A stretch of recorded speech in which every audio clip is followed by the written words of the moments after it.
എഴുന്നേറ്റത്തോട്ട് ഭയങ്കര മടി. എന്നാൽ പിന്നെ കുറച്ച് റീൽസ് ഒക്കെ കണ്ടിരിക്കാമെന്ന് വിചാരിച്ചപ്പോൾ റീൽസ് തുറന്നപ്പോൾ മൊത്തം പൂച്ച. അപ്പോൾ കമോൺ നമുക്ക് കുറച്ച് ക്യൂട്ട് പൂച്ചനെ ഉണ്ടാക്കാം. ഇപ്പം ക്യൂട്ട് ഐറ്റംസ് ആണല്ലോ ട്രെൻഡ്. അങ്ങനെ കയ്യിലുള്ള കളേഴ്സ് എല്ലാം വെച്ചിട്ട് ഏകദേശം പൂച്ചയുടെ ഷെയ്ഡൊക്കെ എത്തിച്ചു. എന്നിട്ട് ലാസ്റ്റിൽ അതൊരു മഴത്തുള്ളിയുടെ ഷേപ്പിലേക്ക് ആക്കി. എന്നിട്ട് മഴത്തുള്ളിക്ക് 2 ചെവിയും കൂടെ ചൂട് കഴിഞ്ഞപ്പോഴേക്കും പൂച്ചയുടെ ഷേപ്പായി.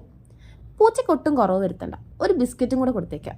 അങ്ങനെ പൂച്ചയുടെ മുകളിൽ കുറച്ച് ഗ്യാപ്പൊക്കെ ഉണ്ടാക്കി ഒരു ബിസ്ക്കറ്റും കൂടെ അതിൻ്റെ മണ്ടയിൽ എടുത്ത് വെച്ചു. ബിസ്ക്കറ്റ് ഉണ്ടാക്കാൻ വലിയ പാടൊന്നുമില്ല. കുറച്ച് ക്ലേ എടുക്കുക, അതിന് വേണ്ടി കുറച്ച് കുത്തോളിട്ട് കൊടുക്കുക, ബിസ്ക്കറ്റ് റെഡി. അങ്ങനെ ബിസ്ക്കറ്റും വെച്ച് കൊടുത്തു കഴിഞ്ഞപ്പോഴേക്കും അത് പിടിക്കാനായിട്ട് കൈയും കൂടെ വെച്ച് കൊടുത്തു. അങ്ങനെ പൂച്ച ഇപ്പം ബിസ്ക്കറ്റ് പിടിക്കുന്ന പൂച്ചയായി.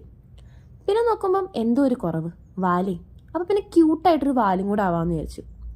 ക്യൂട്ട്നെസ് ഇത്തിരി കൂടിപ്പോയെന്ന് തോന്നുന്നു. വാലിച്ചിരി വലുതായിപ്പോയി. എന്നാലും കുഴപ്പമില്ല, നമ്മുടെ പൂച്ചയുടെ ക്യൂട്ട്നെസ് ആ വാലിലായിരിക്കണേ. പിന്നെ 2 കണ്ണും കുറച്ച് ബ്ലഷ് കൂടെ ഇട്ട് ഞാൻ ഈ പരിപാടി ഇവിടെ അങ്ങ് അവസാനിപ്പിച്ച്. ഇപ്പം എങ്ങനെയുണ്ട്? ക്യൂട്ട് പൂച്ചയായിട്ടില്ലേ? കമൻറ്റ് ചെയ്യാം. അപ്പം ശരി.